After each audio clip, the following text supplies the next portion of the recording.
Hello there, you wonderful, amazing superstars. His name is Aaron, and he is actually a computer program pretending to be a human. His name's Tommy. Are you ready to rock? And this is the Super Pod Saga!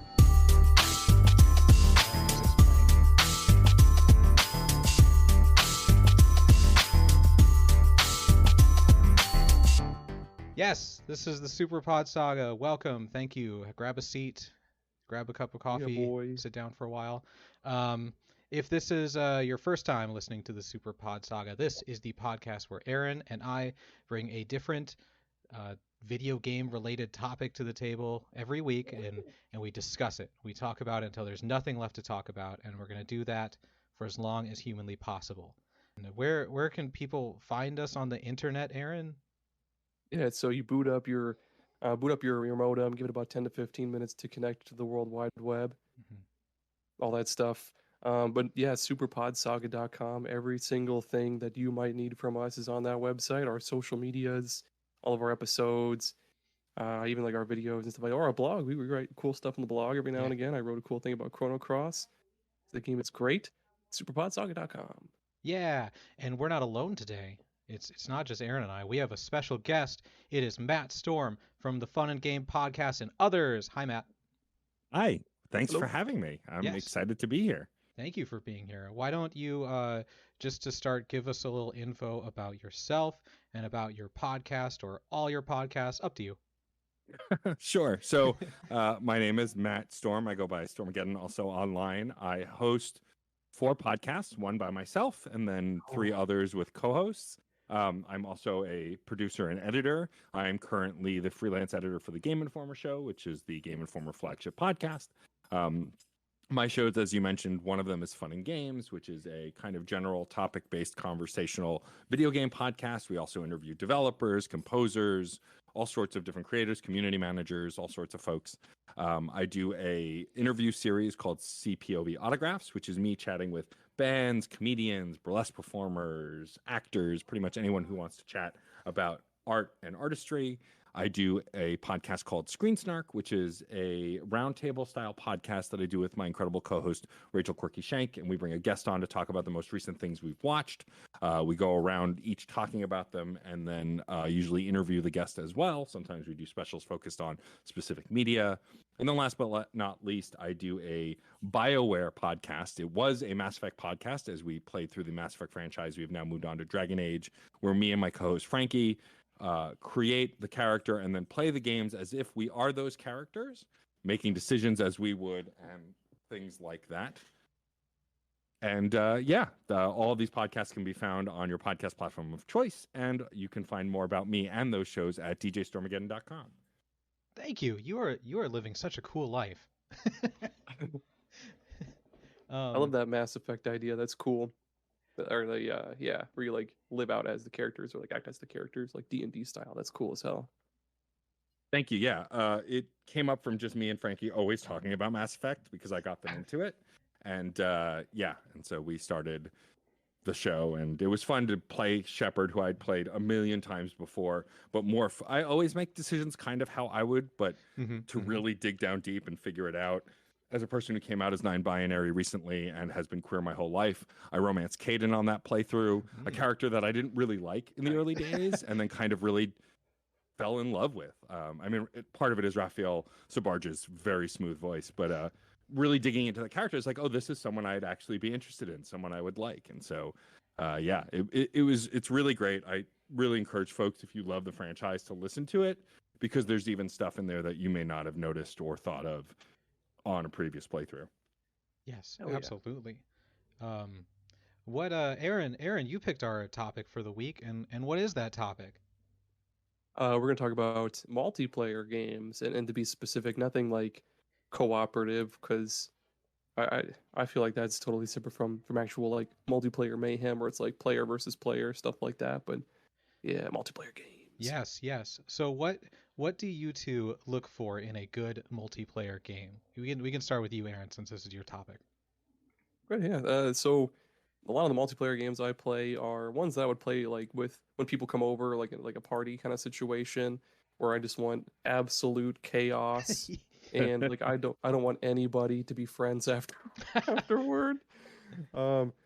A lot of the games I have on here are ones that like I'll sometimes get pretty angry about, and and I'll just lash out at people. But I promise I'm not always like that. It's just some of these games really bring out the worst.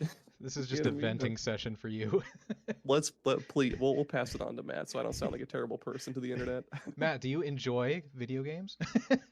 What? Video games? I didn't know we were talking about video games. Yes, I do enjoy a variety of video games. I find myself playing a lot more single player games now, A, because I'm covering stuff for the show, and B, it's just sitting down to spend, 10 hours playing an indie game by myself is much easier to organize than coordinating with friends. Because, I love a lot of online games. I played MMOs a ton, and, even online shooters, even in the early days of Halo. But, when everything was local, you'd go to your friend's house, play a multiplayer game. Now that everything's online, I just find it hard. For example, I love Overwatch 2. Yes, Activision sucks. Yes, Blizzard has been not treating their employees. All of that, it's known. They're shitty humans, but the developers are still, from what I can tell, nice people, and I still try and support where I can. You got to pick your battles. All of that said, I like Overwatch 2. I enjoy playing it, but I hate playing with random people. I cannot.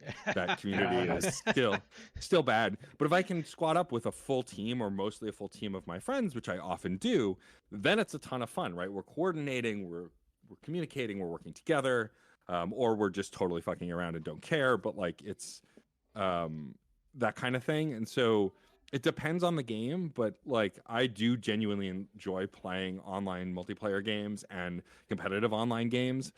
Which games I'll play on my own with random people versus playing only with friends is dependent on the game. Some communities are better for that rather than others, and so it really depends on the game itself. Yes, you and I, we're on the same page when it comes to Overwatch 2. You basically said everything that's on my mind. But yeah, I've noticed same thing. I grew up playing local multiplayer, and you would think with online multiplayer being such a thing now, it would be easier to game with friends. But we're all adults now with lives, and it's so hard to find time sometimes. So it makes those good games really stand out. For sure. I mean, I think also for me, it depends on the game. When Splatoon 2 came out recently, I made a ton of time for that game because I was excited to get to play it. When Halo Infinite came out, problems aside, when the multiplayer launched, a ton of me and my friends were playing it a bunch. And a lot of that comes from that camaraderie of old school local multiplayer. I'm reminded of playing Halo 1 on the Xbox with my friends Joe and Brian. And if I could tell a very short but fun story. Yes. When we used to play the Halo multiplayer a lot, Blood Gulch especially, because of course, and it was usually just the three of us in a giant map trying to kill each other, right? As it was for most folks back then. And my friend Joe discovered something that none of us would even think of, but it worked and it was very funny. I don't know how familiar you both with the Nicktoon Doug. It was an incredible cartoon from my childhood, had a great theme song. My friend Joe discovered that because notoriously the rocket launcher in the original Halo was incredibly slow, you had to be mostly lucky to hit with it. He discovered that if he fired it from across the map, he could sing the entire Doug theme before it made impact. And so me and my friend Brian would be sparring and taking out each other. Then we just hear Joe behind us going, it's just start to sing the song. We would panic because we had no idea where the rocket was coming from. That's amazing. Stuff like that is why I love multiplayer gaming, especially with friends, because the stories are often better than even the game or the gameplay, because it's just the things that come out of playing them together. Absolutely. You brought a memory back in my mind from Halo 3 days where we had the one friend who had the console and the game, and we would go over and just make custom matches with the most ridiculous, absurd things.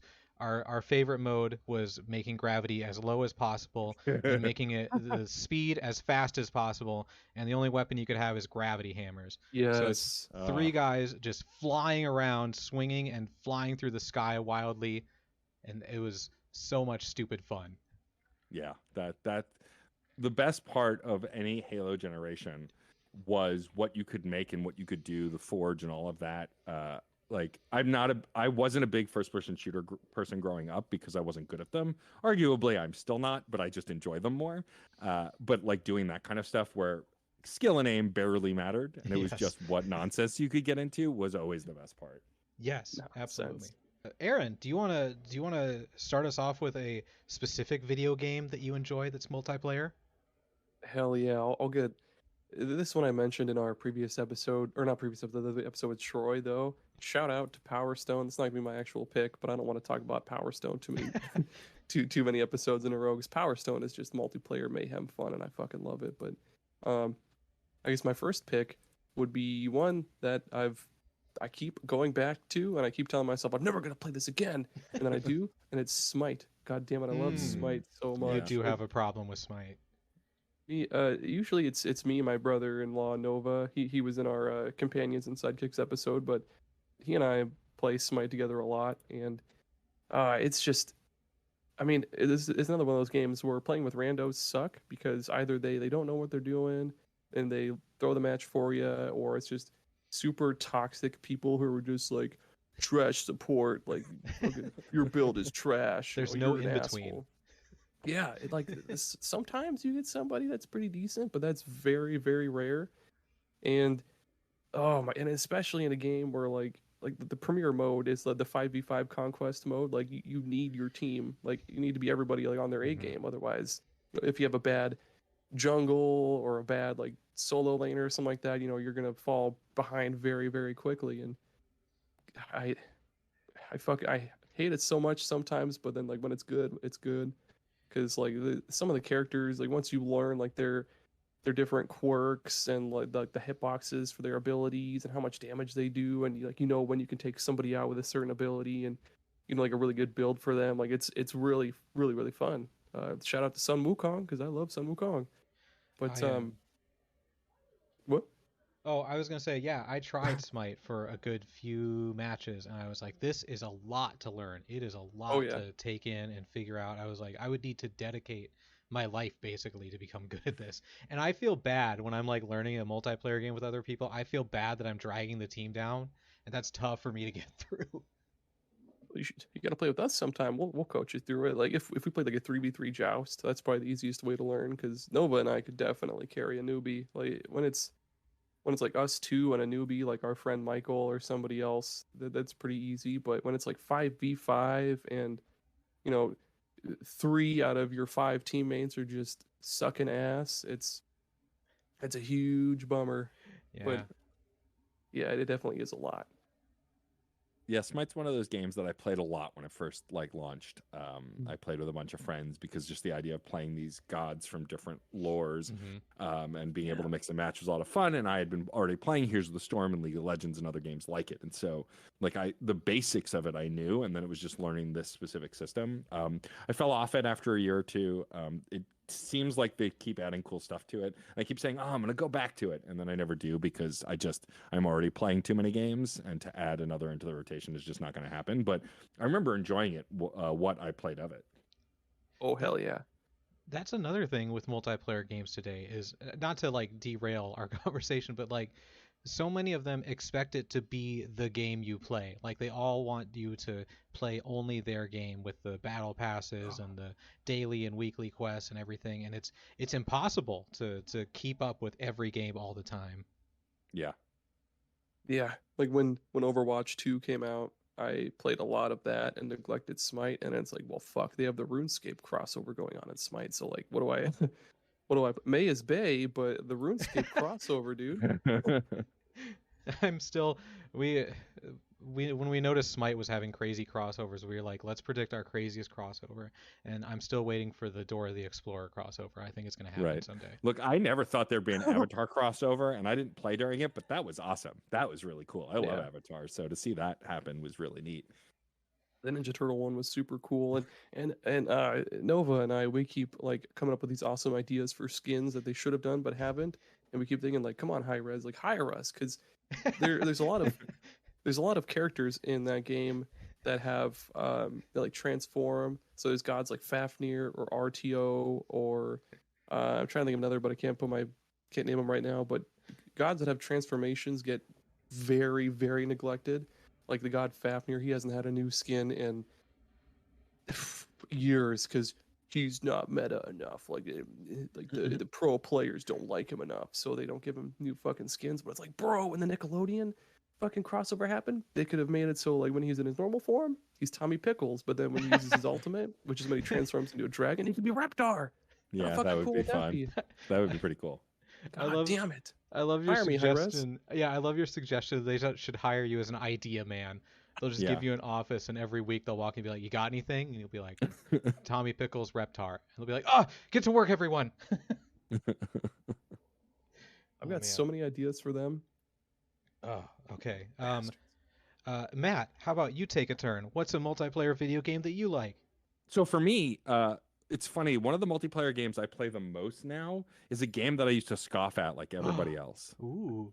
But I play Fortnite and I play it a lot. And like, here's the thing. So look, it was easy to make fun of Fortnite, right? The most popular game always gets that kind of thing. You know, it's kind of pretty typical. And then I do a sub-series within the Fun and Games. I promise this isn't just to pitch something. I do a sub-series within Fun and Games called Side Quests, where a different host every episode talks about a game they love and why they love it, right? It was meant to combat the negativity, mostly on Twitter, of people just saying games suck for no reason. And so very early on, a friend of mine, Nathan Brandt, who hosts a bunch of podcasts, they did an episode on Fortnite. And I listened to it and I went, this sounds fun. Why haven't I tried this? And so, of course, I tried it a couple times. Because you're mostly fighting bots on your first match, I got a dub on my first match, and I was like, "Oh, this is pretty fun." Then they re-released the Tom Hardy Venom skin, which is the one that I wanted, and so I bought that immediately. Like 3 weeks later, they announced the Boba Fett skin, which I bought wholesale without even questioning, because Boba Fett is my favorite Star Wars character. And it was all downhill from there. Like I bought skins, I started playing, and it's one of the few games that I will play with my friends or with strangers, because for the most part you can't hear what other people are talking about. You can't really see like chat or anything, and so it's fun to play solo. But then when I get a bunch of my friends playing with me, like most of the time we're just horsing around, stealing cars, trying to do quests and like mess around. Like winning is fun, but that's not the point of Fortnite. And once I realized that, it became a lot more entertaining. And so while I play a variety of stuff that I mentioned earlier, the first one that comes to mind is Fortnite, because it's just genuinely fun. And I think, like, all joking aside about, you know, harassing your friends and making enemies while playing games like Mario Party, which nobody walks away from as a friend afterwards, like playing games that are just genuinely fun online is so rare. And like Fortnite is one of them. It's just such a ridiculous game. The fact that John Wick could be in the same party as Goku and Boba Fett and Venom and Deadpool, like it's nonsense. It's absolute ridiculousness. And I have a blast every time I play it. I'm still a terrible shot. I'm not very good. I die a lot, but it's still a blast to play. Yes. Fortnite was the game that got my wife back into video games as an adult. She played as a kid and then stopped when she went to college and stuff. And then she met me. And I was like, you should try these video games. And she was like, nah. But it was all downhill. And I'm like, there. It really was. Like now she's she's playing on the Xbox right now.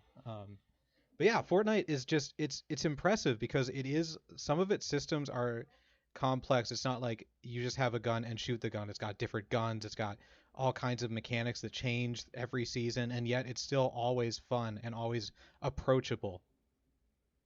Yeah, completely. And I think part of that just really comes from them understanding what they have. And like, yes, some of the licensing stuff is dumb, and sometimes some of the skins or events aren't as good, but like for the most part, it's become kind of the Smash Brothers of shooters. And what I mean by that is like, some people take those games very seriously, but most people want to play Jigglypuff and just roll into people till they die, right? Or play as Snake and put remote mines on other players and blow them up at random points. Like, I like Smash Brothers, but like Fortnite, I just play it for the laughs, and if I happen to win or have a good time, like that's all secondary. It's like, just how goofy and ridiculous can we be? Yes. Hell yeah. To bring out, or I guess to shout out my brother-in-law Nova again. He and our friend Michael and I, like in between, like when we were getting too upset at Smite or too mad at Smite or whatever, we'd take breaks and we would just goof around on Fortnite. And there was that one season where they had like the UFOs around, and you can hijack the UFOs. So it'd be like one person driving, two people on the sides, and we'd gun people down, and that was fun. And then the season where you could like hijack the battle buses and shit. And yeah, it's so fun to goof around with friends. It's awesome. And they have concerts every once in a while, which is They're Brilliant. I think they're fun. It's like a experience that you can't get anywhere else, and sometimes they're not as good other times, but they're still fun. Oh, and I've only ever bought one skin. I've only ever bought Ghost Rider. So if you ever play the game with me, I'm always Ghost Rider, but like everything else is randomized. Nice. Like a teddy bear backpack and like a pickaxe styled after like Batman or something stupid. Amazing. It's great. Yeah. Speaking of games that are approachable, my first pick is Rocket League. Oh man. Sure. Yeah. Oh Totally. man. I don't know if a game has ever hooked me as quickly as Rocket League did when I first played it. Like, Hell yeah.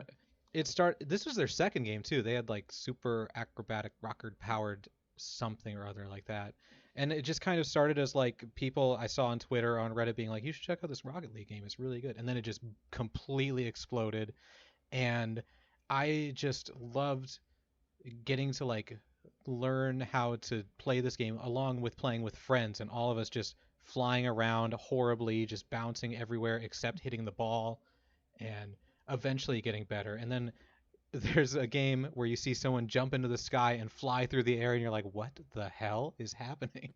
That shouldn't be possible. And just it's just such a fun game to watch grow, because at first they were more small time devs, and like they released a DLC and it's like, I'll give you money, you guys deserve a ton of money for this is an amazing game. And just pure fun and pure joy is like all I think of with Rocket League. It's definitely one of my most played games ever. The customization with that game too is super fun because you can pick like different car bodies, and then they have like more so now since they've done the whole loot box bullshit, but like they have a lot of cool decals you can put on your car, and they'll be like pearlescent and shiny and shit like that, and you have the cool the hats. Like I always pick the most ridiculous stupid hats and like antenna toppers. Like it'll be like a little dune buggy with a sombrero, and it'll be like somebody from Rick and Morty on the antenna or something. And and the go on, you go. I was saying, and then like the boost trail will be something stupid, like it would be Christmas presents and like jingle bells and shit flying out. My favorite thing is to make themes for my cars. Yes. I got a paint type that was wood, so I combined that. I made it brown, so my car looks like a boat, and I've got like a pirate hat, and I've got the pirate flag, and I'm like, look everyone, I'm a pirate car, and I got treasure shooting out the back. Oh my god, yes. Oh man, that's Rocket cool. Speaking of treasure, let's I know we already mentioned Overwatch 2, but let's talk about it again for yes, like a that's little on bit. my list too. Yeah. Overwatch 2, because I mean, yeah, even though it is like, I kind of hate that they went like you have to pay for everything, and I kind of miss getting loot boxes, some sweet shit every level up. I miss the loot boxes. I know, dude. It's weird to say, but Overwatch 2, yeah, it's. I feel like it's a lot more balanced now, and it's a lot quicker and more fast paced. And I mean, I hate playing support a lot of the times because it's a loveless job. But I mean, I still have fun. Like I'll play as like Ana for like 5 matches in a row, and I'll be like, yeah, hell yeah, let's play another one. Let's go. It'll be like 4 a.m. Like, come on, man, I need to get my Ana fix. Let's fucking go. And Overwatch 2 is just like Matt said in the beginning, with randos, it sucks ass because you'll get somebody who's like playing Genji. I only play Genji. Exactly what I was thinking was Genji. And they'll go all the way into the enemy spawn, and then they'll die like 16 times in a row, so you'll be out, 1 damage character, and pisses me off so much, but it's so much fun when you had a good team. It's funny you say that you hate playing support because it's thankless, and I'm like the exact opposite because I'm such a terrible shot. Like I'm such a terrible shot, and my aim is so bad that like I can play Lucio, and my aim is irrelevant because I can just heal everyone around me, or even playing like characters that have more forgiving ways to heal, like. Pretty much anyone except Ana I can play and do a decent job healing, and that's been a lot of fun. Or even playing supports who are more shielding and light heals, like Brigitte and stuff. Like I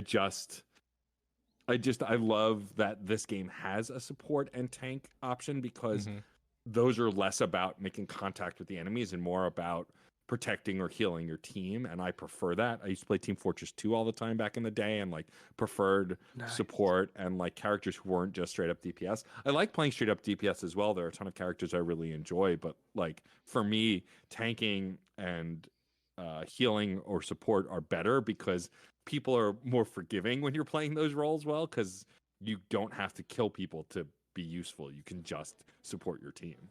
Yes, that is absolutely the best part about Overwatch is they basically have like a different styled character for however you want to play. Like if you're not good at aiming, they've got characters for you. If you are good at aiming, they've got characters for you. I'm also bad at aiming, so I love playing tanks because I still feel like I can actually help my team and make a difference even though I can't aim. And that is an incredible thing to have in a competitive multiplayer shooter. Yeah, 100%. And also like, look, am I disappointed that Overwatch 2 announced with a single player campaign and we've still not really heard hide nor hair of it? About that.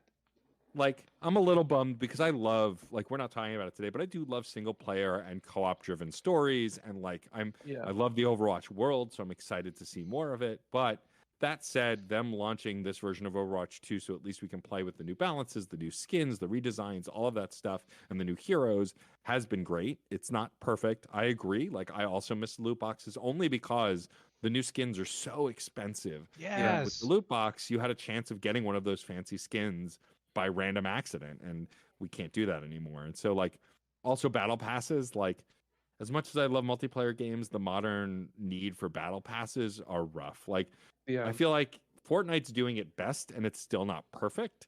But I don't like the Overwatch battle pass. I don't like the Fall Guys battle pass as much as I like Fall Guys. Like, it's just, I think that it's just something we've accepted in multiplayer gaming that I don't think is per se necessary. I mean, even Halo Infinite, when it launched, had a battle pass. Like, it's just, and they don't always work. Like, the battle pass was also really bad in the beginning for Halo Infinite, among other things. And so that's the thing I struggle with the most with this new version of Overwatch, is that it has a battle pass.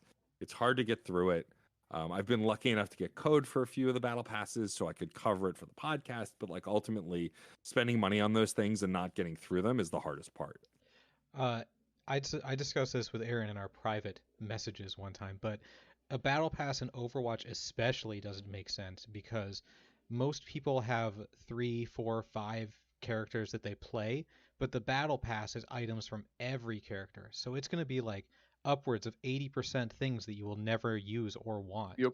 It just, it doesn't make sense in my eyes for that. And like yesterday I was playing with friends and I had completely forgotten about the battle pass. I clicked on it and I went up like 11 levels because I don't even look at it. It's not even, I just don't care about it at all. Yeah. Like, I don't care how many fucking battle pass, or I don't care how many Junker Queen skins the battle pass tries to throw at me. I'm not going to play, if I'm going to play a tank, I'm going to play Winston, or I'm going to play Sigma. It kind of maybe incentivizes other people to play different characters, but not this guy, because Sigma rocks. Literally. One of my favorite tanks. He's so good, dude. Oh my gosh. Every now and again I'll play Winston depending on the map, but Sigma is just so versatile. Yeah. My favorite thing about Overwatch is how, like, when it first launched, the characters were pretty basic. Like, McCree has a roll, a flash grenade, and he shoots his gun real fast. And then they got Sigma, where he's like, he can put a shield wherever he wants. He has a vortex that sucks in bullets, and it gives him shield. He can also throw a rock, and it's like, what? This is a lot of stuff thrown at me. Yeah, and then when Kiriko came out, I thought she was like the most complicated motherfucking thing at the time, but it's funny. Like, no, not really. No, not really. Oh man. What's next? Turn, right? Yeah, what's next for you, Matt? More games. So I want to talk about the Smash Brothers franchise, not just one game, because like there's an evolution of Smash Brothers that is both good and bad. And like when the first Smash Brothers came out on the N64, because I'm very old, like it was so much fun to play locally and just play with 4 players and just knock around with these, whatever it was, 8 characters, I think, that were in it, or however many. And it was a blast. And then like the next one came out on GameCube, Melee, which is still my favorite of all the games. Melee is my absolute favorite. Only second to the Wii version, because that had Subspace Emissary, which is one of the best single player campaigns in any fighting game. that they will never do again, and it bums me out. But like, I loved Smash Brothers because it was just a fun, good time with a bunch of friends in one room playing. When it shifted to online, especially very focusedly and sort of worked better on the Wii U and now the Switch, I almost never play in person anymore. And the online is still Nintendo's version of online, which is often broken or doesn't work so as sad. smoothly it makes as me it so could. sad. And like, it's a bummer because like, while the newest Smash Brothers has everything, and it's cool because literally every character that was in the game plus all that DLC, it's like the definitive version of this game now. But I almost never play it because I can't. It's just to connect online with friends. Like occasionally at a convention or something, maybe we'll play locally with a bunch of friends, but it happens so rarely. It's just it's still easier even with the shitty online system to log online and play online. And I still do it from time to time, or I'll do it when I stream or something. But like, I just miss that core version of Smash Brothers in the N64 and GameCube era, where it was just about getting in a room with a bunch of your friends and just beating the snot out of each other. It was the best. I referenced Snake earlier, but like Snake, a character that I am not good with, I would just spend the entire time trying to put the remote mine on someone and then just let it bounce around a little as you fought until and just blow a random person up. Like that game was so much more fun for messing around and trolling and using characters that annoyed other people than actually being good at it. Yes. That said, I'm a top tier King DDD player, and I will destroy anybody with him. He's my favorite. I just love that stupid penguin. I'm a big Kirby fan, and so love me some King DDD. But yeah, it's kind of sad now that I don't play it as much. I don't even have the second like wave of DLC. I got the first full wave of DLC when the second wave came out, and like there are characters I like Sora in it, but I was like, why would I buy this if I'm never going to play this game? Because I haven't really touched it in so long. That's that's interesting because I guess I didn't even realize it, but I kind of feel the same way. We're like, growing up, I played Smash for fun, and now it kind of feels like even when I have family here, we play to win. There's like no items or anything, and everyone's super sweaty, just sweat going everywhere. No items drives me crazy. Like the I know point of the game is to be ridiculous, right? I agree, but I'm outvoted every time. Yeah, dude. So I play as Little Mac. I just run around punching people like crazy because it's fun. Whenever we go to like a friend's house, like I have a work buddy. I used to go to his house like all the time, pre-COVID. But whenever we would go and hang out at a friend's house and play Smash Bros, we would do like only Pokeballs only. God damn it! And it would just be absolute fucking chaos, like marrows. Yes, that's so fun. Melee was really good. Like Melee seemed like it was a lot more fast paced. I don't remember a whole lot about Melee, but I'm also very old. But yes, we're all ancient here. Yes, quite. Oh man. Sticking on the Nintendo train, I am an absolute fiend at Mario Party. I knew it was coming. Adore Mario Party. I think it is a fun game. I know that everyone always talks about hating each other afterwards, but I don't know. Maybe I'm the weird one and everyone secretly hates me. No, that's probably definitely what it is, but I have fun playing Mario Party. I love the mini games. I love the board strategy and the choices that you have to make that affect like how you win. I don't know. Maybe I look at it more like a sports competition than a fun party time, because I'm like strategizing all the time. Like if this person goes over here, then I need to do this. I need to hold this item for later to use when they go there. And I just love that. I love it. Yeah. It's a fun series. I've been playing it since the N64, and like I thought that the third game is where it peaked. I've played some of the more recent versions, and like I hear the one on the Switch is really good. I actually haven't picked that one up yet, but I've always enjoyed them too. I think they're really just kind of ridiculous, and you can't really take them too seriously. I will threaten to kill someone though if they take my star right before the round is about to end, because like if I'm in the lead, how dare you? But in all seriousness, I think it's a fun game, and like Nintendo is very good at making party games and very good at making cooperative competitive games. And I think Mario Party has had its ups and downs, but ultimately is in a good place now with the Switch version. And it's just fun to play with your friends. It's a board game essentially, and it's just a blast. I'm absolutely one of those people that gets like, I guess, I don't know if I'm just bad at Mario Party or if I just have the worst luck, but like, we'll start off and I'll be on top of the fucking world, like Scarface style. I'll have everything, like 4 stars, enough coins to buy like a 2024 Chevy, whatever the fuck, and then 2 rounds afterward, I'll have just completely fallen from grace, and I'll be like broken, destitute, like all my stars stolen somehow, and coins lost, and I'll just be sitting there like grumbling and like, come on, man. Like, you're gonna steal more stars from me? Like, I'm gonna build -4 stars, man. Come on. -4 stars. It's like I have to mortgage my house to pay for stars.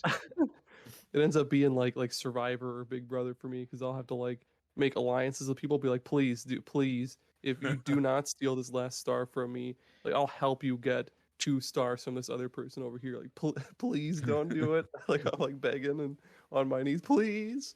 It's interesting. You mentioned the ups and downs of Mario Party.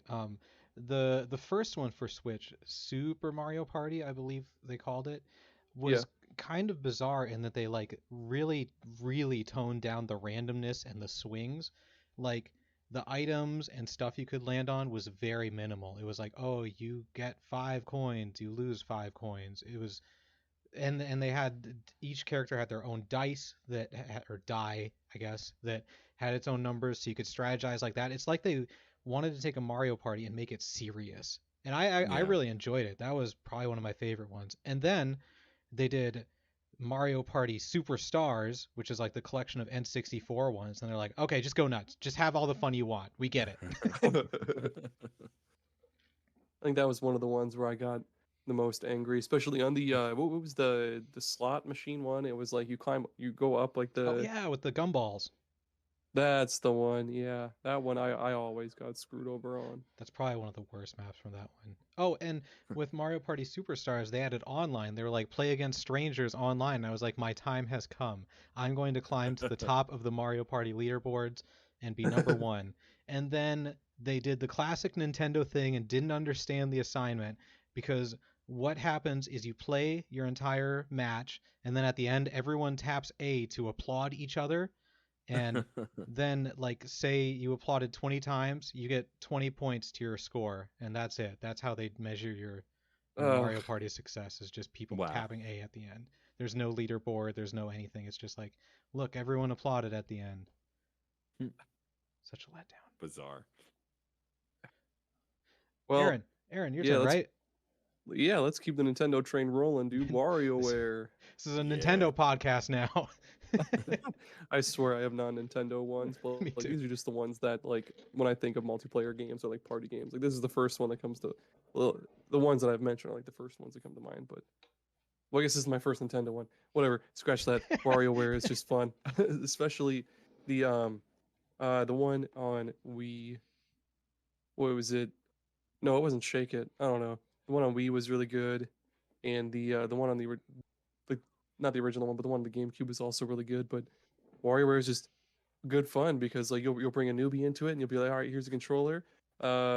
Pick this map, pick this character, okay. And then they're just like, what? Like, why is this so fast? What? Like, how do I? This isn't Mario Party. How do I learn the controls? And it's like, this isn't Mario Party. It's just it's chaos. It's like, did you lie to them and say you're gonna play Mario Party and then you put WarioWare on? I should, but I haven't. And then the little micro games are just so varied and so fun, and just, it never takes itself seriously. It's just so goofy and weird at times. And the one for Switch wasn't, I mean, it wasn't bad. Like, it wasn't my favorite, but it wasn't too bad. I prefer the I guess I'd say like the older style WarioWare. Yeah. Where like you don't control a character in the micro game. Like, you're just, well, I mean, I guess you did before, but like you don't control your like player character, I guess would be the best way to say it. If that makes any sense at all. Yeah, it was an interesting idea that I don't think was balanced the way they wanted it to be. Yeah, I like WarioWare. My gripe with it is that Wario Land existed before it, and they don't make enough of them anymore. Like, I love the Wario Land games. I will say it a million times. Wario Land 4 on the Game Boy Advance is one of the best action side-scrolling platformers ever made. Thank you, Matt. And like, I even Wario World on the GameCube is such an underrated gem. Also, it's like, and so it's like, I love the WarioWare games. I think they're a cool idea. I love this idea of Wario being this twisted entrepreneur. Like, it makes so much sense, but it's just a bummer because I loved those platformers, and we just don't seem to, like, Shake It was even great on the Wii, though I didn't play all of it. Like, I just wish we would get more of those. But yeah, the WarioWare games are fun. They're great for the chaos. Like, that's the whole point, right? Is to kind of confuse and delight. And then once they start speeding up, it's even more chaotic because like, what? I only have like 0.2 seconds to jump this dude over this car, or like to pick this dude's nose or something. You're totally right though about introducing people, and I feel like you do need to have some section of your brain that understands video games, because I gave it to a friend who wasn't much of a gamer, and he just froze whenever everything popped on the screen. He's like, "What do I do?" And I was like, "Well, it says go, you go." And he's like, "Oh." And then it's like 3 games later, and he's like, "I don't understand." And I'm like, "Maybe let's try something else." Start him off with Adventure Quest or something. Yeah. Matt, it's your turn. So I guess I'll keep the Nintendo train rolling. Yeah, right? Might as well. I mean, anyone who listens to Fun and Games knows that me and Jeff are Nintendo fan obsessives. So like, it's just, it's in my wheelhouse. But I've got to mention Mario Kart, right? Like one of the most famous racing games, let alone kart racers. And you know, I've been playing it since back on the Super Nintendo. And while the Super Nintendo version was fun, kind of only 2-player and not really as interactive, but once we get to the N64 and you can play 4 players and they have all these different kinds of modes, like I went back and played the N64 version recently. It's still good, but it's not great. I mean, I could take you to the Church of Double Dash and how it's actually the best Mario Kart game ever made. Most people underrate it, but I think the tag team component was actually really interesting and fun. But you can't deny the impact of Mario Kart 8 Deluxe, right? Like it's one of the best selling games of all time. It's gotten all of these different versions. If you have the upgraded version of the Nintendo Switch Online expansion pass, you get all of these extra tracks over the last year or two for free, new characters, all of that stuff. I mean, for free, you know, finger quotes, you're paying for the service, but like they've just taken this game that launched on what was it, the Wii U, and did well, and then just transformed it on the Switch. It was just a port, but it wasn't. And then they just built on it and built on it and built on it. And it's, I think, one of the most defining Mario Kart experiences. Whether it's the best or not is kind of irrelevant. It's just definitely the most ubiquitous, right? If you have a Switch, likely you own Mario Kart 8 Deluxe. And it's a blast. It's a ton of fun to play. That was the first game I bought for Switch, and it was like my go-to because I was one of the earlier adopters. So like when I'd have people over, I was like, you need to check this out, and just switching it from TV to handheld mode and just showing the pretty graphics at 60 frames per second on the handheld I just loved blowing people's mind with that back in the day. And then we played Mario Party and have fun. And the battle mode on Mario Kart 8 is still just as fun as it all. And I think it was on like the Wii U. It had like the shitty, wasn't it like when they brought the Switch, they actually fixed it to be like the battle mode from that we all know and love with like the balloons and shit like that. Yeah. And I agree though, Double Dash is really, really good. I have really fond memories of playing with my cousin, and we would, what was it, like the person on the back would throw items and use like special items, and the person in the front would drive, and that was just so cool. Like no other racer had done that at all up until that point. Because I think Crash Tag Team Racing did that like a couple of years after, I believe. I think so, yeah. And Baby Park. I love Baby Park just because it's maximum distilled it's circles. chaos. Who doesn't love circles? There's every strategy you have with Mario Kart goes out the window just because it's items flying all over the place, and it's just constant dodging and chaos. I love it. Yeah, especially if it's Double Dash with like all the special moves, because like what was it? Wario and Waluigi, they could throw like just a shit ton of bob-ombs everywhere. Or like if you're Yoshi or Birdo, they just spit a ginormous fucking egg out that explodes into more items, and that shit was so good. I didn't know that about Double Dash, and I even owned the game. I played very little of it because I didn't like it when I was younger. I'm sorry. Scoff. How dare you? Oh man. I don't have any more Nintendo games on my list, but I have a game that I play on the Switch. Does that count? Sure, why not? Okay. If it's multiplayer, yeah. It is, yes. I am talking about an indie darling to me, Heave Ho. Oh yeah. Oh yeah, sure. I remember Heave Ho. I've not played it, but I've seen stuff about it. That it is the one game more than any other that I've played that people just get and laugh and have fun with right from the get-go.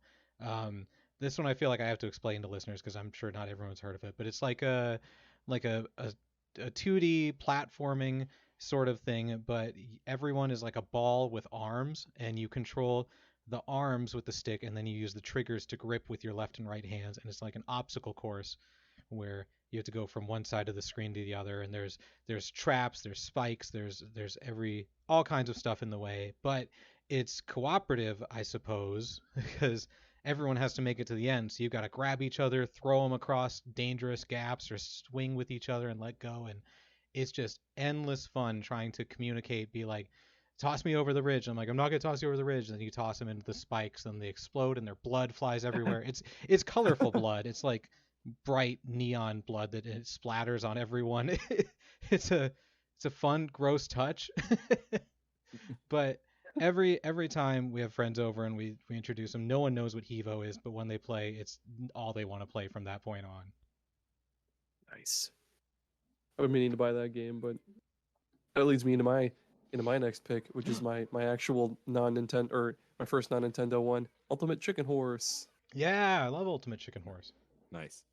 It's so much fun, dude. And they keep adding more animals to it, which I guess it gives you more fucking goofy because like each animal has their own goofy costumes, and that's super cool. But yeah, it's just so much fun to just like pick a random map, and because like each map is like I guess like the goal of Ultimate Chicken Horse is it's a platformer, but there's no platform. We start with no platforms. You have to like basically pick an item and place it in a spot, and the point is to get from the start to the finish. And like the first person to get to the goal gets the most points and all this shit. But you have to like work with your enemies essentially to place items so that you guys can get from the start to the finish.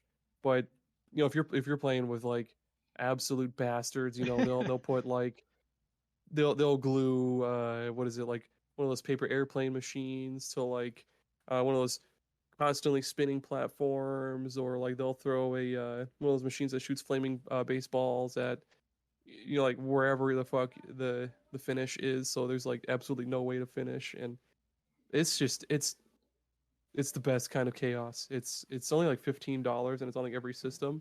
And if you have friends that come over and you want to just go fucking crazy and just be stupid playing multiplayer games, it's so much fun. Yes. The idea that you want to make the level easy enough for you to finish but difficult enough for no one else to finish is such a fun idea to try and navigate and to try and figure out how to do. And when you're first playing the game and you don't know what any of the items are, just throwing them in the level and seeing what they do just causes so much fun and laughter. Like the first time we put the hockey puck shooting thing out there, we're like, I don't know what this is, but let's see what it does, and just smack someone in the head and they fall off the edge and die, and it's just fun times galore. Then you just make these like little death fortresses that are it's like a level from Celeste or like Super Meat Boy where you have to be precise with your jumps. And oh my god, and the levels are super creative too, because there's one that's like a mini golf course, and what is it, you have to go over this pyramid, and then there's like this sphinx that's like always raising its arms or something. Or like there's this one where you're underneath this cliff, and or you start up underneath the cliff, I don't know, whatever. The levels are cool. Just buy the game. Just buy it. Trust us. We're professional podcasters. That's right. Aaron said so. It's true. Well, I think sticking with the theme of more indie style and more unique multiplayer games, I have to shout out Killer Queen Black. Yes. Killer Queen Black is a game that I actually played first in an arcade. We have an arcade bar in New York in Brooklyn, I believe it's called Wonderville, and they only have indie arcade games. They don't have any like mainstream arcade games. That's cool. There's apparently the indie arcade scene is a really big deal, which I had not really known. And it's the first time I played Killer Queen Black. It's now available on the Switch, of course, and I think maybe Steam. But it's an incredible game where teams compete against each other as either a queen bee or the workers, and there are different ways you can win, either by moving this like snail-like creature across the room, plucking these like berries, beads out of the wall, or I think it's delivering the berries. I can't remember which. It's been a bit since I played. Like there are all these different win conditions, and you only have to complete one of these various tasks, and or I think you kill the queen a certain amount of times. And it's just really a lot of fun. It's just kind of really chaotic, and like there's a lot of strategy involved because you want to protect the queen, yet you also want to work on these tasks and and stop other people from doing their tasks, and it's really a lot of fun. And to play something like this as an arcade game and then see it come to home console after was really neat, because that doesn't happen as much anymore, right? No, not at all. Most arcade games, like you think Street Fighter and other fighting games, they kind of come out day and date, right? Or sort of simultaneously. Like maybe there's a difference of a little bit of time, but for the most part, latest Street Fighter hits arcades and consoles at the same time, even sometime the consoles first. And so it's fun to have played this multiplayer game a bunch at this local indie arcade and then get to play it online after the fact. It's a lot of fun. If you haven't checked it out, I highly recommend it. Yeah, it's just full of neat ideas. That it's a big old arcade game. That it's got all those interesting mechanics and different jobs, I guess, essentially you can do. It's one of those you could just tell they thought from top to bottom how to make it as good as they can, I guess. Nice. What about what about you, Tommy? What about You're me? next? Yeah, it's Are you my next? turn. Okay. Yes, I am next. Let's theme continuation, indie games. Gang Beasts. Yes. I love Gang Beasts. Oh. This is the game where you control blobby people and punch each other and try and throw them off of stuff. And, yes. It was a big hit at my bachelor party. Nice. Because that's what we did for my bachelor party, was play video games, of course. Hell yeah. And it's just, man, I don't even... the controls don't make the most sense, which makes it more fun. It's everyone just kind of figuring out, because the triggers grab and punch, so you have to try and somehow figure out how to grab people and punch them at the same time. Is just a lot of screaming, a lot of screaming, and people hanging off of edges and trying to pull people around. And it's got ridiculous costumes. Like my favorite one is, it's like an old timey wrestler where he's got the one piece wrestling thing, and as you're running around, his hairpiece keeps flopping all around the place. And it's just, I keep saying this, I feel like, but it's just pure fun, and I really enjoy it. I will say, though, do not buy the Switch version.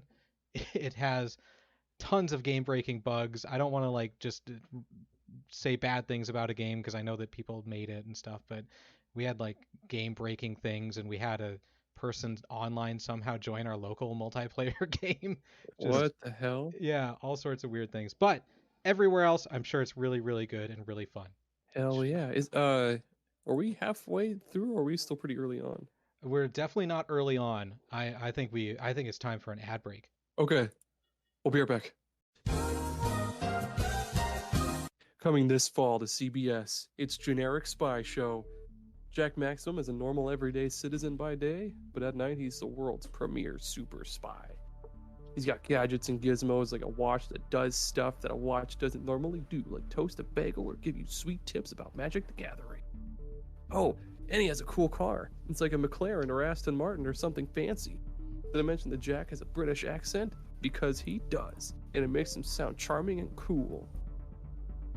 Also, Jack's car can transform into a submarine and a motorcycle and other cool stuff you wouldn't expect from a car. Oh, and there's another spy and their rivals. And they compete with each other to see who's the best super spy, and sometimes learn cool life lessons to help each other, and they high-five and hug. Jack Maximum is a real ladies' man. Here he is at a bar drinking a scotch. Now there's a lady. He says some slick one-liner, and now they're kissing and having sex. Oh yeah, Generic Spy Show. Coming this fall to CBS or whatever the hell I said at the beginning. Can't believe they don't advertise more television shows on podcasts. We did it so well. We did it first here, folks. You heard it. And we're back. We're back. Aaron, it's your turn. More games. I need more games. Okay, here's another indie one. Crawl. Probably nobody's heard or played of this, but it's what is it? So it's 4 players. One person. How the fuck do I explain it? So one person plays like an actual human, like hero character, and it's a dungeon crawler. So like it's like Zelda style. You go from like room to room, and you clear the room of enemies and shit like that. And there's traps and all sorts of stuff. So one person is like the hero, human character, but then the 3 other people are monsters, and you can I guess like over the course of the game, you can evolve your monster and change it into like different forms and stuff and gain different powers. And the player who plays the human, that they stay relatively the same. Like every so often they'll come across like a shop and they'll get a new weapon or armor. Like they'll level up, and then there's crazy boss battles where like I remember one was like I think it was like a four-headed Hydra or something like that, and then on top of that, of course, your homies that are playing with you, they're other monsters, and they're trying to like I forget what the fuck the monsters even were. I know there's like one where it's like a witch, and you can shoot like a freeze spell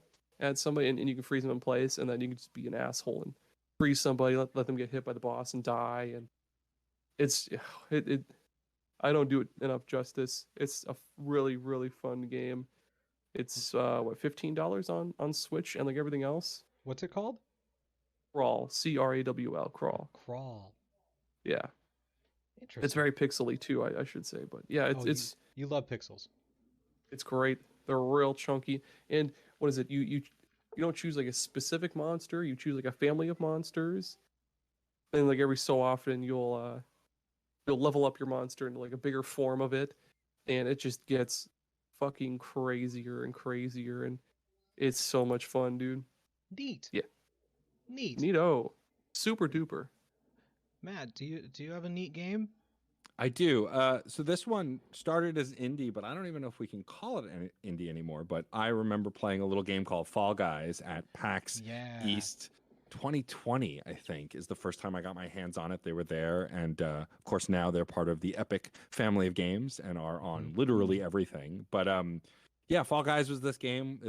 For those who haven't played it, it's kind of like the competition show Wipeout and the like, where it's like contestants are competing to get to the end, and the top ones compete for a crown to win victory and then do it all again. And you play as these adorable wobbly little beans that you can dress up in all these different costumes, and it's all these like kind of biathlon events where you're like jumping over stuff and running past things and trying not to get knocked off stuff. And it's so much fun. I mean, I feel like everyone's heard of Fall Guys by now, and it was one of those games that I really like because Battle Royales are tough for me. I ended up really learning to love Fortnite, as I said earlier, but most of the other ones, especially the really like skill-based ones, I can't do. Like, I'm just not talented enough. I'm not skilled enough.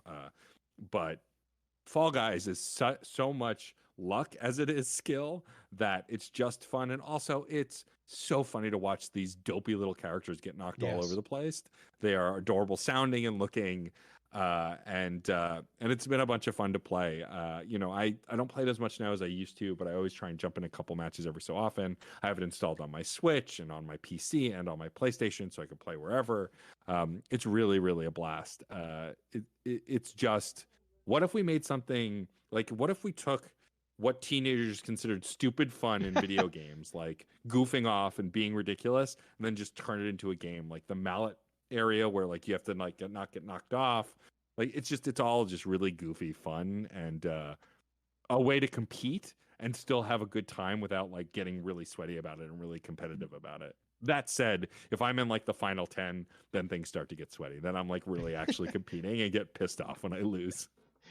Yes, I was going to say, aside from the last stage, it's one of those games that is somehow fun even when you lose. Just because when you do lose, it's always in the most ridiculous way. Just getting flung around, bounced around, can't even walk anymore. Good times indeed.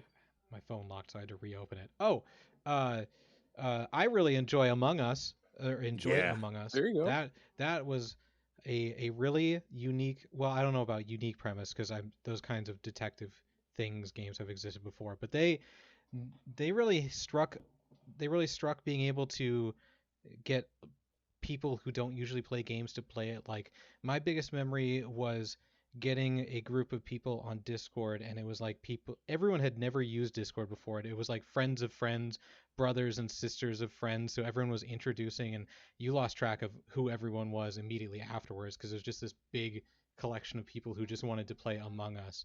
And then the game actually starts, and it's a bunch of people trying to lie to each other and figure out who did it, who didn't do it, trying to make alliances. And it's just such a unique experience, especially the fact that it is strictly multiplayer. And I don't like lying in real life. I try to never ever lie because I want to be a trusted person. And then in Among Us, I just felt like I was too good at lying sometimes. Yeah, I love that game. My favorite story about it that they've told is essentially it was like it had been out for a long time Yeah, that's before right. it caught on in the pandemic. And like the devs were thinking about what they were going to do next. They were possibly going to do Among Us 2 or try a different game. And then some people started streaming it. It caught on and then it blew up. And like now they just continue to build out for it. And like I had this great chat with Victoria Tran, who is the community manager and does so much other stuff over at Inner Sloth. And she just talked about how it became a living meme almost at one point and like still is. And like she was playing it with AOC and Jimmy Fallon. And like, right. It's just one of those things that like grew even beyond, like it's that rare status where games become ubiquitous. And that doesn't happen often. Like Super Mario as a character is pretty ubiquitous, but not every Mario game is ubiquitous, right? In the way that like Super Mario Brothers is. But this game, like it was in the Knives Out sequel, right? Like it's just everywhere, and everyone knows what it is, even if they don't really play it. And it's just those kinds of games are always fun. I enjoyed playing them with friends. I don't really play with random people because the point is lying to your friends, convincing your friends and tricking your friends. That's the fun part. Like, right, is duping your friend, getting them to trust you, and then going into a corner and eating them. It really is a delightful game. I read Among Us bean.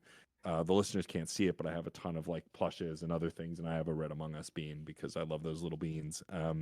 It's a delightful game. Like, as long as you're in for it, right? If you're stressed out by lying and trying to hide stuff, then probably not for you. But otherwise, it's a blast. Hell yeah! I remember the first time I saw or heard of that game was from they're a YouTube group I used to watch a lot of, Funhouse. They were playing it, and this was like during the COVID pandemic.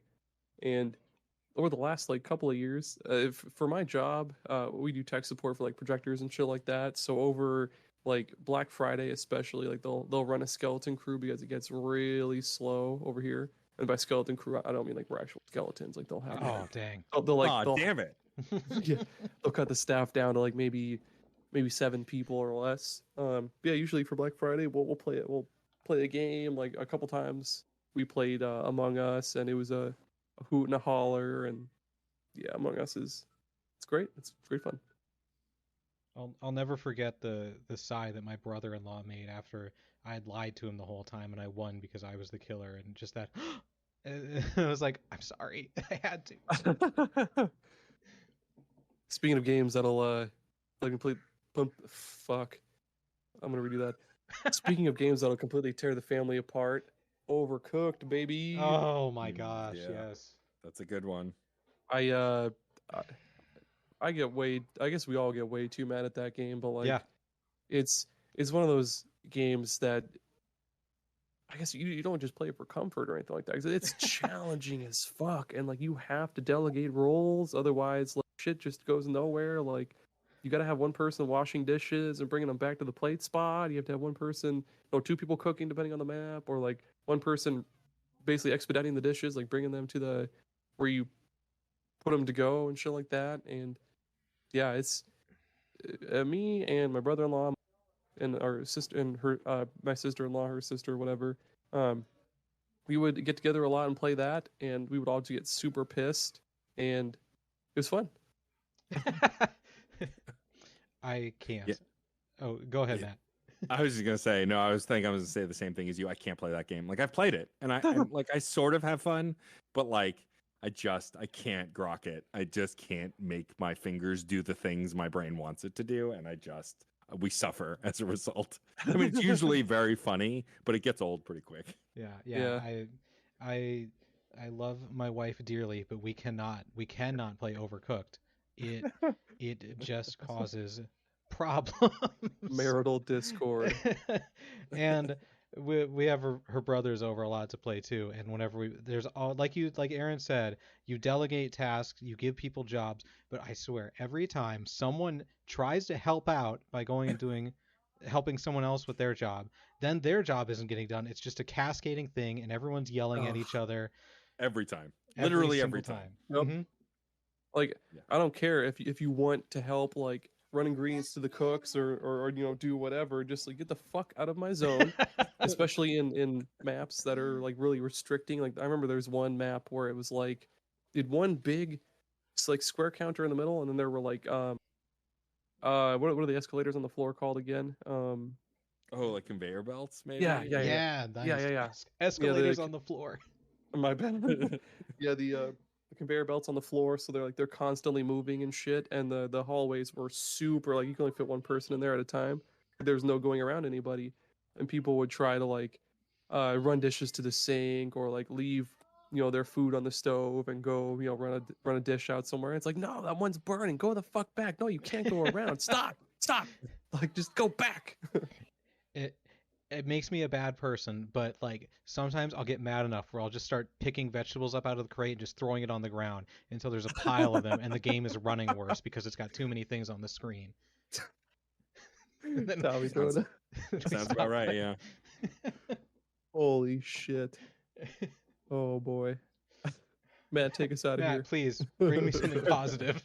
So I'm it's funny, like we were talking about all these different like indie games and smaller games, and I think like some of my fondest memories of playing random indie games that are multiplayer has been a recent thing, right? Like I feel like it caters to some of the smaller and more unknown games growing up, but like I love that there's so many of these kind of weird and wacky indie games that we can play that are all a ton of fun, that are mostly competitive but in a good way. I feel like I'd be remiss though if I didn't mention some of the games from my past that like I just played all the time. Like I told an anecdote, but like Halo and Halo's multiplayer is so key to my development, and specifically I want to shout out Halo Reach. Because I feel like the Halo Reach multiplayer introduced the special items and like the abilities, like it's when it went to that next level.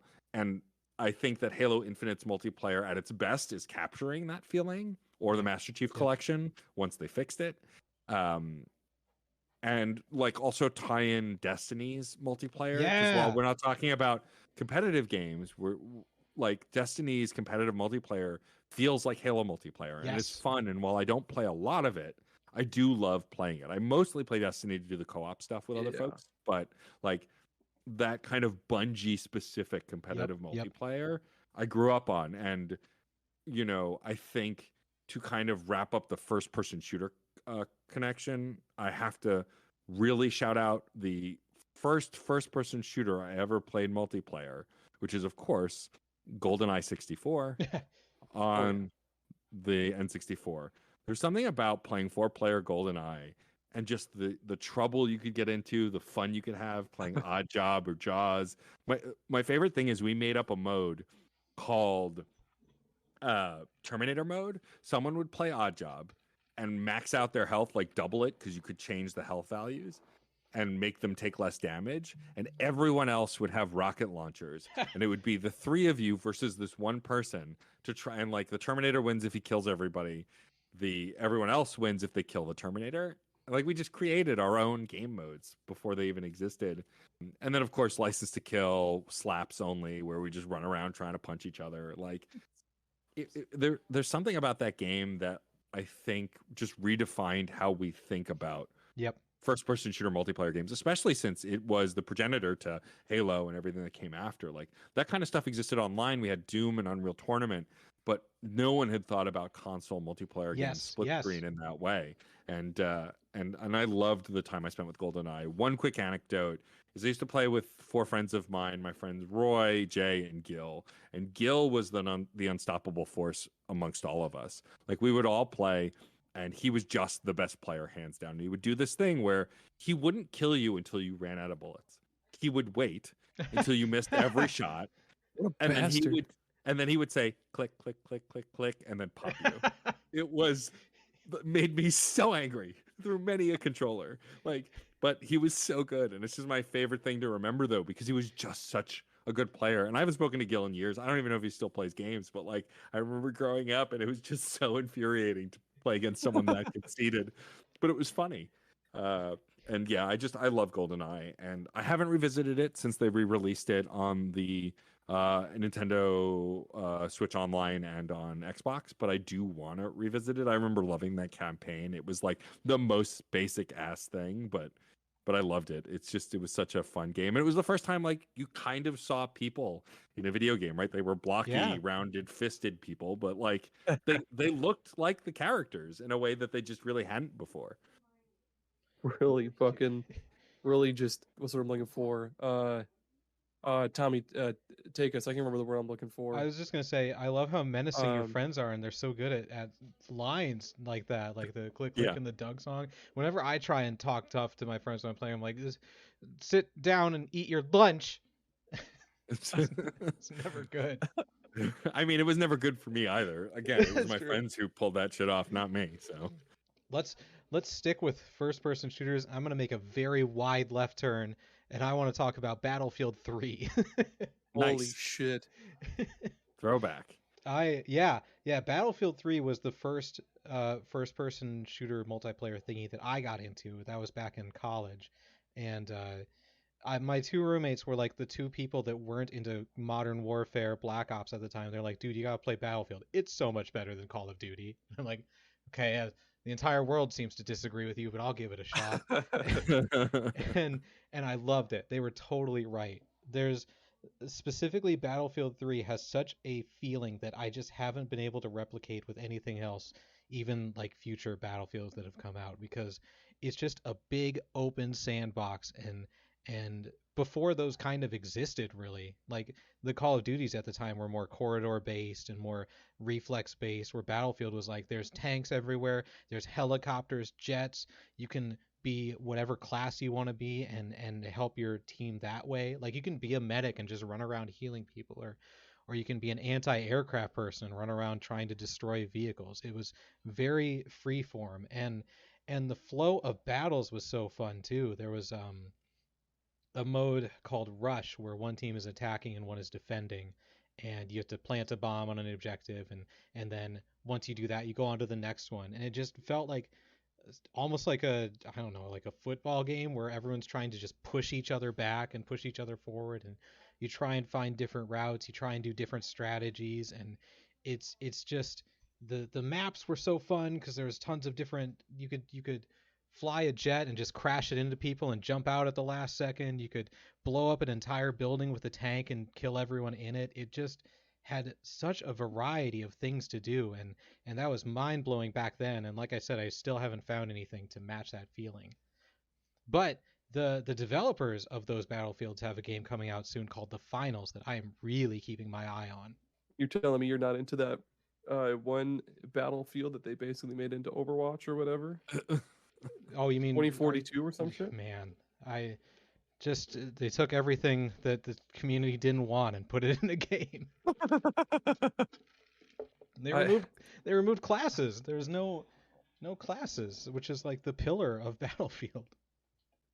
My favorite thing ever is, I forget which episode it was that you brought this up on, but you were telling the story of it, and like the whole community was like, "Hey, we don't want this." We don't. And then the developers were like, "Hey, we hear you." Yes. But there's more. The thing with Battlefield is everyone is a faceless soldier. It's just supposed to be an army against an army. It's just a mass of humans trying to accomplish a goal.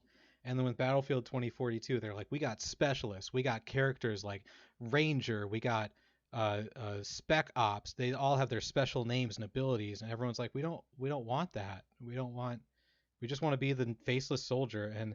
And they came out with a dev thing that was like, we hear your feedback, but we just want you to know that we think you're really going to like this.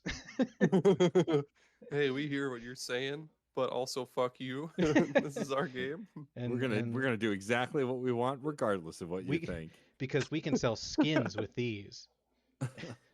And even, I don't mean to, again, I don't like being mean to games, but like one of the first skins they had for a character was a Santa Claus outfit, and the community was so mad, which like every other, like Fortnite has the most wild, crazy skins, and everyone saw this Santa skin and was like, no, we just want to be a soldier.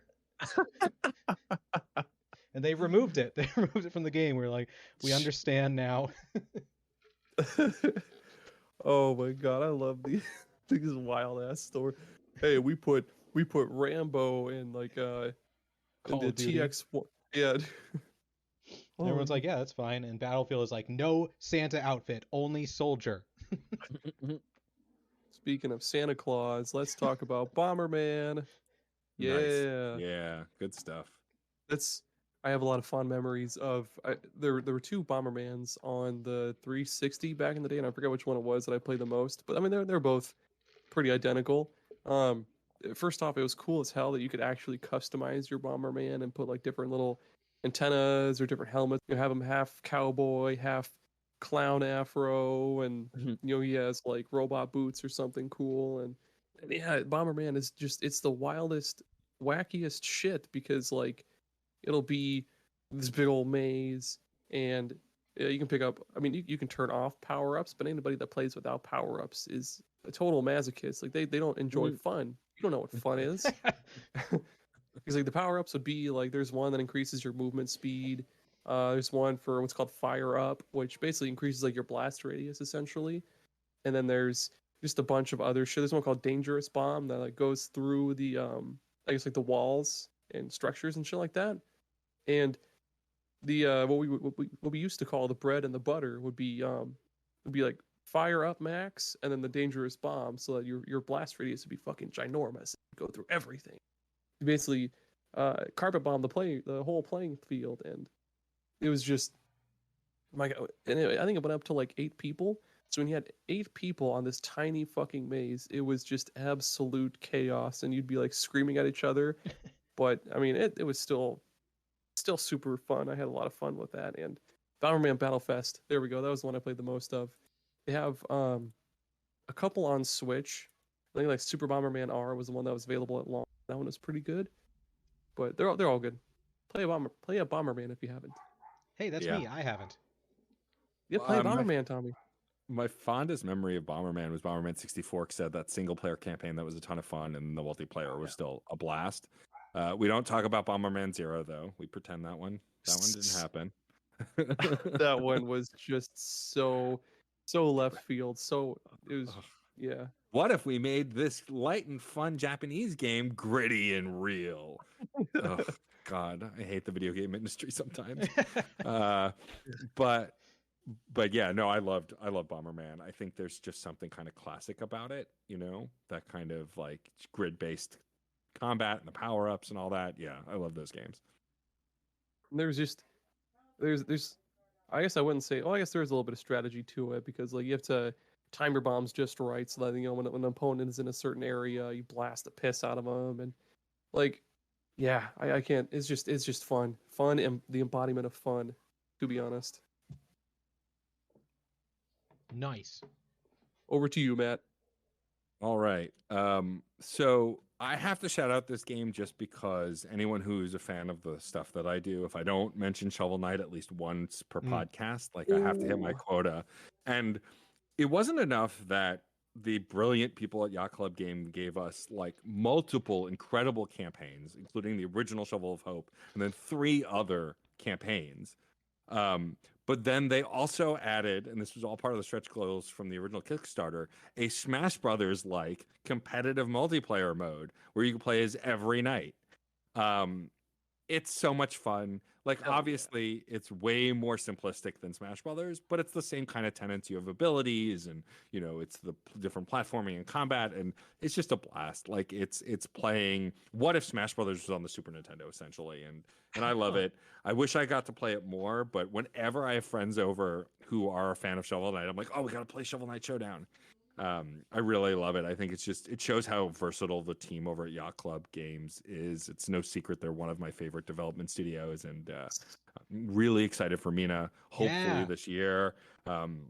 If you want to hear, I did a great interview with them back at PAX West last year. I'll probably be talking to them again at PAX East this year. Yeah, I love Shovel Knight Showdown. I just think it's so fun. Whenever you get to play as the bad guys, like it was fun in the campaign, but that you could play all the other nights that you couldn't play, there isn't a campaign for. It was just so much fun. I love the other Shovel Knight. I can't remember his name now. The one with the snow shovel. I'm blanking on his name, but like he's always fun to play as because he's this big bruiser character kind of thing. And yeah, it's great. If you've not played Shovel Knight Showdown yet, or haven't bought the Treasure Trove, which why? Definitely pick it I'm up sorry, and play Matt. that. Just Shovel Knight's the best game ever. Anyway, It is. But definitely go play Shovel Knight Showdown. It's a ton of fun if you like indie multiplayer competitive games. Oh my god. Especially the King of Cards expansion, because you get that sweet card game, Joustus. Oh my god, Tommy. I said when that came out, I'm not playing another card game. I've been burned by too many Final Fantasy games. I'm done. And then I played it once and went, oh no, this is bad. I really like this. And to be clear, I'm someone who played Magic the Gathering growing up. I've played other card-based games. Like, I like card battlers. I just refused to get involved, and then I did. I ended up one night playing it for like 4 hours. I was like, God damn it. Go ahead, Tommy. Oh, I was gonna say that's Aaron and I are card game fiends. It's like we have a square-shaped hole in our brains, and card games are square shaped, so they just fit in there perfectly, and we just can't stop. Welcome to the family, Matt. You're one of us now. Yeah, that's me. Were you gonna say something, Aaron? I was just gonna say, oh, it's so good. Yes. Oh, I guess, and it's also super cool. It reminds me a lot of like the like Matt said, the Final Fantasy card games, because there was a lot of cards based on like enemies from the game, and then like bosses. Like they have cards for like Polar Knight and like Propeller Knight and shit like that, and you can like build a deck based on certain strategies because there were different card abilities. God damn it, it's I know what I'm playing tomorrow. I know. Same thing. I was like, man, I really got to play Battlefield now. Oh man, I have one game left on my list. You guys can say another one if you'd like, but I want to end it with I guess what I consider like my baby for multiplayer games. It's Destiny. Ooh. Man, nothing has been. I kind of like Battlefield 3. I haven't experienced anything like playing through the first Destiny again, because it was just such a cool, unique world. It was like one of the. I don't want to say it was the first, but it was one of the first to have like open worlds that you would see other players going and doing their own thing, and like random people. Like if you did like what are they called? A community event or whatever on a place that randomly popped up. Other people could run in and help you. And I also played it with a college friend and a random person that we met that we would just join up on a fire team every night to just go and do strikes and adventures and stuff. And I haven't experienced that before, where you meeting someone random on a video game and just becoming friends with them and learning about their life and stuff. And so that was a really cool thing to experience. And I just loved the world. I love exploring. I love the lore. I spend too much time at work reading Destinypedia, and no one has said anything yet, so I'm going to keep doing it until they tell me not to. Destiny's one of those games that I jumped into the first one as the Taken King came out, and I became obsessed. Like, I missed it in the beginning. I just wasn't playing a lot of online games, and then the Taken King came out, and I discovered how good the multiplayer was, and I was like, oh, shit, okay. And so I played Destiny 2 at launch and played it for a while and fell off. And of course, as of when we're recording the recent passing of Lance Riddick, I played a bunch the other day. The voice of Zavala. But yeah, it's some of still the tightest gun combat in gaming, and definitely some of the tightest competitive multiplayer in gaming as well. Have you played since I think it might have been a year ago now, where they changed it to actually have background MMR to match you up with people who are at your skill level? Yep. Mm-hmm. Yeah, I went back after that and I was like, oh, this is how I wanted it to feel. I'm not getting crushed. I actually feel like I have a chance against people, because they at least for the few times I played, I was like, this is people at my skill level, yay. I'm having fun. Exactly. I missed the original Destiny. I played the absolute piss out of the first one with my brother Devin and a good buddy of mine, Jared, who shout out to him. He was in the Games We Want Remastered episode with Nave, and we played like every expansion, every raid, and all that shit that came onto the first Destiny. And then the second one came along, and it just wasn't the same. It didn't hit the same for us, but it was a special game. Yeah, I miss the Lucky Raspberry, the best fucking armor or whatever for the Hunter Hunter. Yeah. Yep. Yeah. Red Death, that was my favorite gun in Destiny 1. Loved my Red Death. But yes, Destiny 2 is so bloated, so extremely bloated. Yeah. It's far too much. Oh. I go back to it like every 2 years. I play Destiny 2 for like 6 months. Yeah. I mean, that's how it worked for me. Like when was it Lightfall was the newest one, right? Yes. There was the Fallen Queen or whatever was the last one, and before that, and then whatever was before that, that's when I bought the last expansion I bought and played the hell out of it when you got the new like stasis class and stuff. New light, and I loved that expansion. I had a blast with it, and then tried to go back and play the story stuff that I missed, but they had shelved some of it. And like, my biggest problem with Destiny is that you can't play the entire narrative from start to finish, which is so bizarre.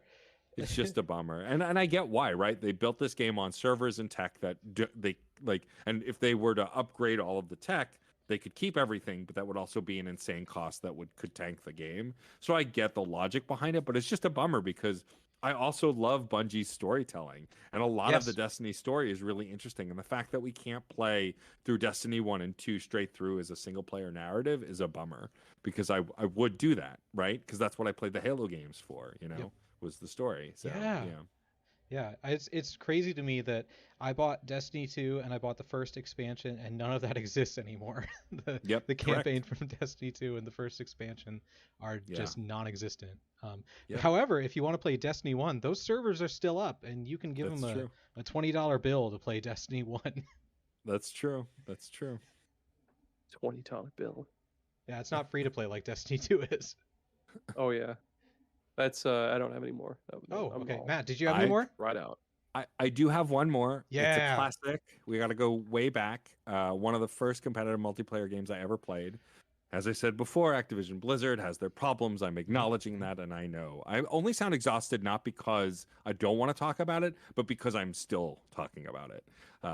Just how shitty Bobby Kotick is and all of them over there. But anyway, that aside, StarCraft is one of the first PC games I ever played. I did play the Red Alert series and some other turn-based strategy games, real-time strategy games rather.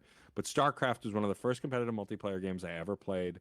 I played as the Zerg almost exclusively, and I played it a lot. It was one of the earliest online games I played, and when I wasn't doing custom co-op maps based on Dragon Ball Z, I'm not kidding, with my friends, I was playing competitive multiplayer and devouring people with Zerg rushes and Zerg rushes alone. The complete panic that other players would get when they built up these incredible units, they leveled up everything so they get the best kind of unit, and I would just send 100 Zerg at them and destroy everything like a termite swarm. It was I never got bored of it. I wish StarCraft 2 was better. I did enjoy what I played of it, but the online just wasn't the same, and the narrative was fine, but it just wasn't as good as that first game. I love StarCraft and all of its expansions, and I played it a ton. It was my earliest days playing real-time strategy, my earliest days playing online against other humans, and just praying that I wasn't playing against a Korean champion player who would just wipe the floor with me every time. This is not being facetious. It was a competitive sport over there. I don't know if it still is, but it was at one point. I love StarCraft. I love the lore. I love the world, and I loved playing multiplayer. I hope to go back to it sometime. I did never finish the story in StarCraft 2. I played the first story. I got the second expansion, but I never bought the third expansion. But there are days where I do crave the original StarCraft experience, and I will every so often boot up StarCraft Remastered, which thankfully is not as bad as Warcraft 3 Remastered and is actually playable. Nice. That's a good one to end on. I like that. Let's start the rundown. Matt, thank you for being on this podcast. You're very knowledgeable, and I feel like you had like somehow insight into both of our brains because you kept saying things that we like. It's my magic ability. Thank you for having me. I've been a fan of the show for a while. I'm glad that we connected on the podcast community server that we're in, and it's been really nice to get to know y'all and everyone else over there. And I really dig the show, and I'm glad to be a part of it. Yay! Nice. Where could people find you or your podcasts one more time? Sure. So you can find me best on Twitter, as long as it's still alive by the time this airs. It's day to day. No one ever knows. But I'm most active there and on Instagram. I have a TikTok and some other stuff. They're all DJ_Stormageddon. I have a Twitch page, which I may try and start streaming a little more later this year. Other than that, you can find all of my podcasts at djstormageddon.com or on literally any podcast platform. I will shout out Fun and Games again because I think your audience will really dig it. If you happen to already be a Fun and Games listener somehow and found the show that way and haven't subscribed to our Patreon, please do. We've been growing the podcast, going to more conventions, meeting with more dev teams, and every dollar helps us just build and grow that show. It's funny. It's patreon.com/funandgamespod. If you want to find Fun and Games on Twitter, it's also at Fun and Games Pod. But yeah, that's the best thing. And if you've forgotten all of that, just go to my Twitter and all of the links are literally there. Nice. And where can people find us, Aaron, the Super Pod Saga, the podcast they're listening to right now? Yeah, podsaga.com. It's all there. And then before we go, big shout out to our patron on Novel Console. Again, they're a variety podcast. They cover things from video games to books to food. They've been with us strong since we started our Patreon, and check them out if you haven't. A Novel Console. Yeah, and it is my turn to pick the topic for next week. Yep. And I declare the next week we are going to be discussing remasters, remakes, and the like. It seems like a good time to do that. Ooh, that's going to be a good one. Yeah. Good luck defining what is what. Oh yeah, I'm already thinking in my brain how to do that. Thank you for listening, you wonderful, beautiful superstar listeners. Have a great day. Bye. Bye. Bye.